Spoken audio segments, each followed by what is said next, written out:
우리나라는 국교가 없는 나라이기 때문에 종교를 갖고 있는 대부분의 사람들은 아마도 부모님이나 가까운 사람들의 관계를 통해서 종교 생활을 시작할 것입니다. 그렇기 때문에 우리나라는 종교를 선택한 사람은 많지만 자신이 선택한 종교를 깊이 배우고 받아들이는 사람은 그렇게 많지 않은 것이 사실입니다. 보통 종교를 가진 사람들이 이야기하는 것은 그저 그냥 종교를 가지고 있으면 자신이 생각할 때 남들보다 좀 도덕적이고 윤리적인 것들을 취해서 적당히 착한 사람으로 살 수 있다라는 정도의 포지션을 갖고, 종교에 들어가면 이제 종교가들은 의심하지 말고 믿으라 이렇게 얘기를 하지만은 사실은 의심하지 않고 믿는 것은 쉽지 않죠. 그런데 종교를 제대로 알려면 사실은 의심해야 됩니다. 한국의 종교, 특히나 기독교가 의심하는 것을 굉장히 죄악시하는 그런 풍조에 있었는데, 사실은 의심하지 않고 그냥 믿는 것은 자기 스스로의 하느님이 주신 내 자유로운 내 의지를 스스로 포기하는 것과 비슷해요. 질문을 계속 던지고, 왜냐하면 의심이 들면 질문을 던지게 돼 있어요. 그 질문을 던지는 것을 통해서 우리는 무엇인가를 배울 수 있습니다. 다 제자들과 질문을 던지고 받는 그런 과정을 통해서 그 종교의 어떤 이야기들을 만들어 나가고 우리가 알 수 있다라고 생각을 해보면, 질문을 던지는데 질문이라는 것은 내가 이해가 안 가거나 의심이 되는 부분에 관한 질문을 던져야 되는 것이죠. 그리스도교는 과학과는 정반대되는 개념에 있는 것 같지만 사실은 과학이나 종교는 다 세상을 보는 각자의 눈으로 바라보는 것입니다. 그리고 그것이 서로 영향을 미쳐요. 상호 보완적이죠. 과학의 발전이나 종교의 가치는 상반되는 것이 아니고 상호 보완적이죠. 과학은 많은 것들을 발견해냈고 과학이 발전하면서 증명한 것들을 우리가 생활 속에서 이미 체득하고 있습니다. 그래서 그리스도교인들의 입장이라면 과학에다가 질문을 던지는 게 아니에요. 과학은 과학끼리 할 얘기예요. 과학은 끊임없이 서로에게 질문을 던집니다. 그게 맞는지에 대한. 종교는 어떻게 해야 되냐면, 종교는 과학이나 다른 곳에 질문을 던지는 게 아니라 자기 스스로의 종교에 질문을 던져야 되는 것이 올바른 방향이라고 하는 것입니다. 특히나 그리스도교는 우리에 대해서 별로 질문을 하지 않아요. 왜냐하면 그건 굉장히 거룩하지 않은, 신에게 덤비는 이런 걸로 인식을 해요. 아니요, 그렇지 않아요. 그렇지 않습니다. 내가 질문을 던져서 꼬꾸라질 신이면 애초에부터 믿지 않는 게 좋습니다. 우리가 신앙을 가지고 있다고 해서 바보가 되는 것은 아니에요. 하나님의 장난감이 되거나 어떤 교회의 장난감이 되거나 어떤 목사의 장난감이 되는 것은 아닙니다. 또 한 가지는 믿음으로 받아들이기 위해서는 이제 결단이 필요하다고 얘기합니다. 그리스도교에서 요구하는 결단은 하느님의 뜻을 알고 그 뜻을 행하려고 마음먹는 것이 결단이지, 내가 교회를 다녀야지 이런 식의 결단을 강요하는 것은 안 된다는 거죠.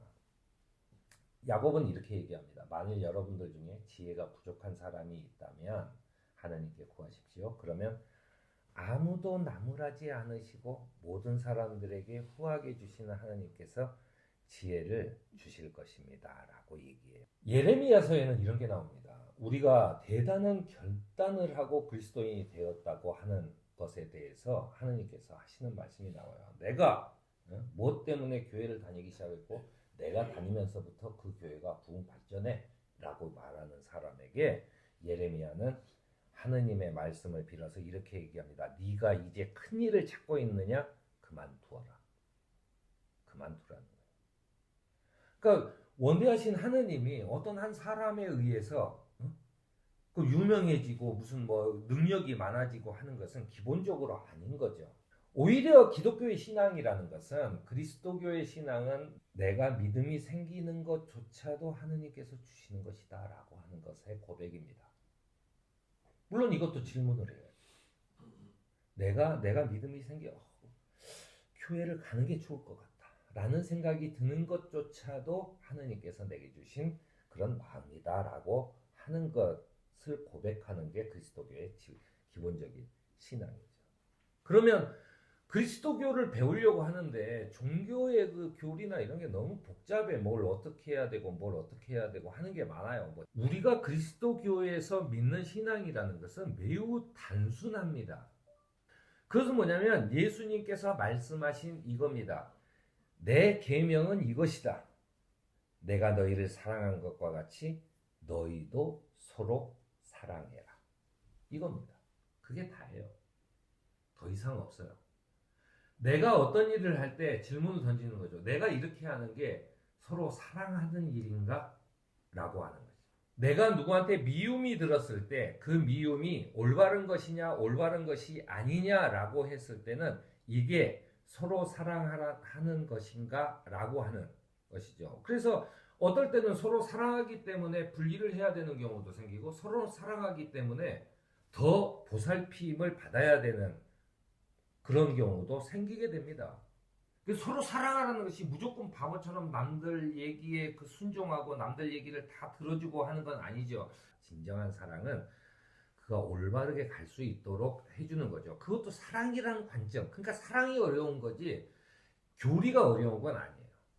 언제나 교회 안에서는 불화와 분쟁을 조장하는 사람이 있어 왔습니다. 그런데 그들은 성령의 열매인 사랑, 기쁨, 평화, 인내, 친절, 선행, 그리고 진실, 온유, 절제와 같은 결실을 맺게 되지 못합니다.